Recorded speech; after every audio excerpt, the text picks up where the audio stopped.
All right, day 7, and today was great. I went to a Western Armenia uh, restaurant, and it's called Anteb B, not Antep. So Anteb is maybe the Turkish variant, and Anteb is the Armenian variant. But this is Western Armenian restaurant, not Eastern Turkey, right? That's a very interesting and very important distinction.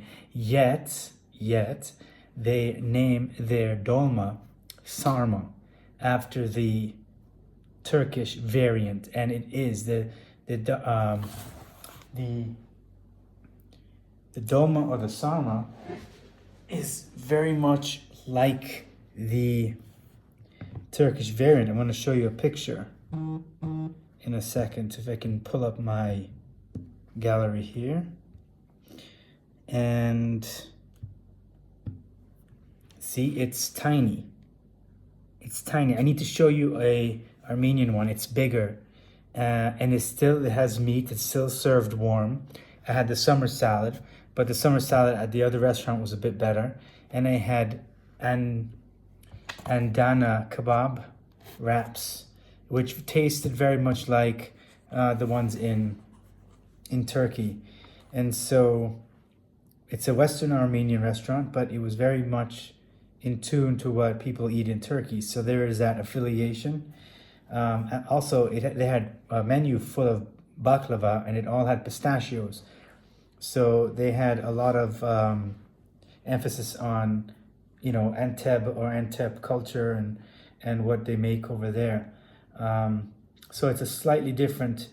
The name is spelled differently, just a B for a P, but they use the same sarma, and it's thin, so it's very, very close. It has that distinction, that kind of sharing, like the Greeks do. For example, in Armenia, you have East and West is spicier. In Greece, you have a similar thing. The closer you are to Turkey, the spicier the food is. And I did ask, why is it that the sarma is just like the sarma I asked differently. I said, why is the dolma from East Armenia different from the sarma or the dolma from Western Armenia? And he said, that's how we do it in Syria and Lebanon. He didn't say Turkey, which I thought was very interesting. It doesn't prove that he's not like anti-Turkey. It just shows me that that country was not included with it. I'm not going to guess why. I didn't feel like asking him, prodding him. I feel like there's a difference. Like the probing is I have to be very sensitive over here because the tension is very high, and so on.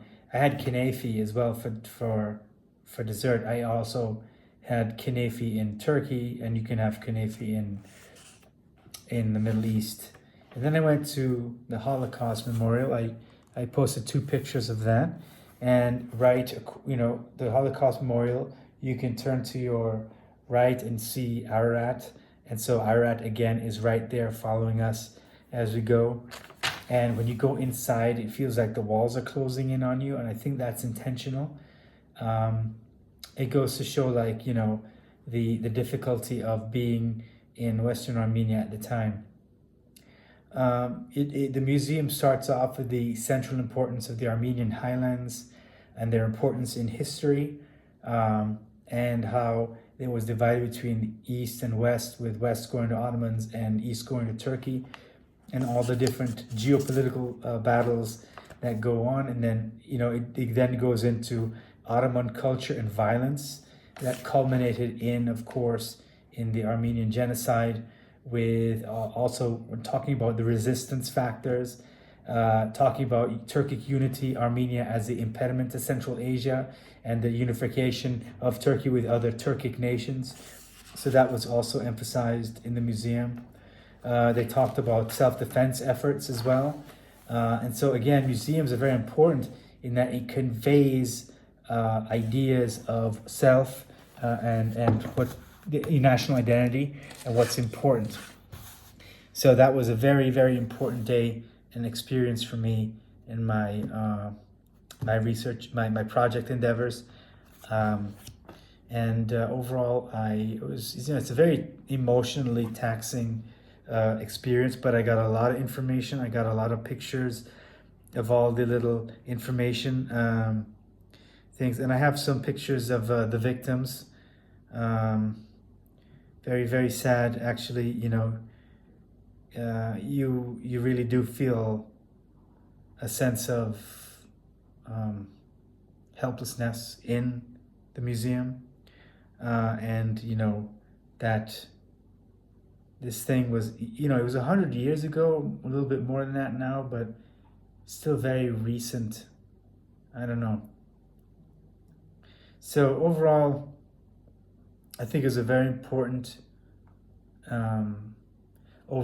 Also, they talked about a lot of the looting that when the Armenian refugees left, that their stuff were looted. And I'm learning about Armenian carpets and how in many ways, there's many examples of carpets going on. I didn't check this out yet, but carpets going on eBay with the tag that it's Turkish carpet, not Armenian carpet, and Armenians are buying them up just to preserve that history. So there's a lot of that kind of preservation of history going on. Even pickles, like Armenians are very big on pickles, and it's all about preserving. I don't know if there's a connection there. And I would like to know what the resistance fighters ate during their time in the mountains, because they spent a lot of time in the mountains fighting guerrilla style warfare. I learned about Operation Nemesis. I have to look into that, but basically, the architects of the genocide were killed off by people, Armenians who survived, because unfortunately they got off when Ataturk came to power. So I haven't made a lot of notes, so I'm going to be very busy in the next couple hours trying to understand how this fits in. And I think it does fit in because Armenians are very big on preserving history. They're big on preserving memory. They're, where they were before in Western Armenia. All of that is central. And now with the loss of Artsakh, there's a big emphasis on preserving the history of Artsakh, and that's demonstrated by all the food vendors selling the Jangalov hats. So lots to still think about. Not sure what I'm doing tomorrow. But I think certainly I want to explore the Artsakh hats, the Jangalov hats a little bit more. But for now, I know it's a bit weird segue, but it's kind of like my thing. I like to eat something from the location. So I told you I'd bust open the KFC chips. Of course, I could not resist yesterday. I was feeling a little peckish. So this should taste like KFC. And I should know because it does smell like KFC. I'm a kind of a connoisseur of KFC, of fast food. I know everything there is to know.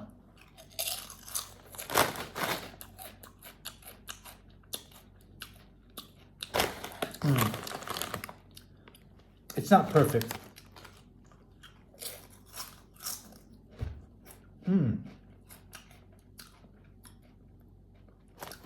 Looks like this was made in Germany. Let's see. Yeah, Deutschland. PepsiCo Deutschland. What's up with that?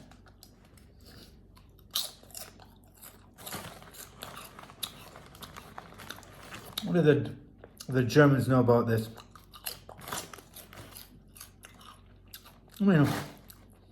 It's almost, you can almost taste it. The KFC, the 7 herbs and spices or whatever it is. I forgot, how many herbs and spices is it? 15? And I just said it just a couple seconds ago. I know everything there is to know. I'm ashamed of myself. I'm gonna finish this off. One more.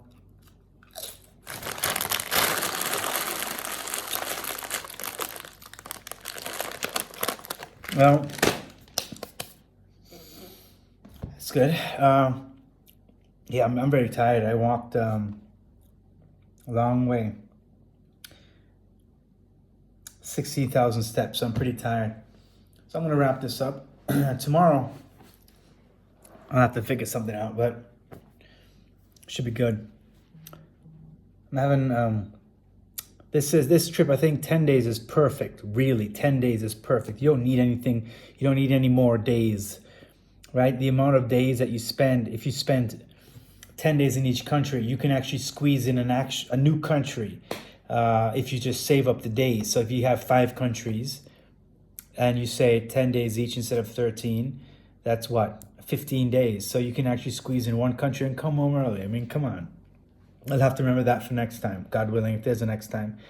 Yeah, I'm happy. I'm learning as we go. I mean, that's life, right? You learn as you go.